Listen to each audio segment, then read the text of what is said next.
In your 2005 book, The Global Cold War, Professor, you argued that the Cold War left profound and lasting scars on the global South. 2 decades on, do you see more agency emerging from the global South in shaping the global order? Can these states effectively shape the emerging order, if you will, or are they still primarily passively responding to great power competitions? I think you see much more agency from the global South today than what you saw during the Cold War, even immediately after the Cold War.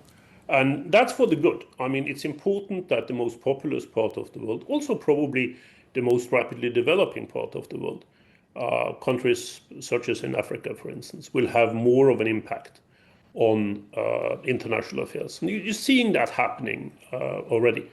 It will be a slow process, but much of it, in my view, will be determined by demographics. So if you look at the world today, Africa is the only continent where there is a meaningful continued increase in terms of numbers. And that's really, really important for the long-term fate of the world. I do think that you will see even more agency from the global South, not just African countries, but across the global South. I think China could play a very important role with regard to this, not just through economic engagement, but also through being willing to work on an equal basis with other countries in the global South in order to deal with global international problems.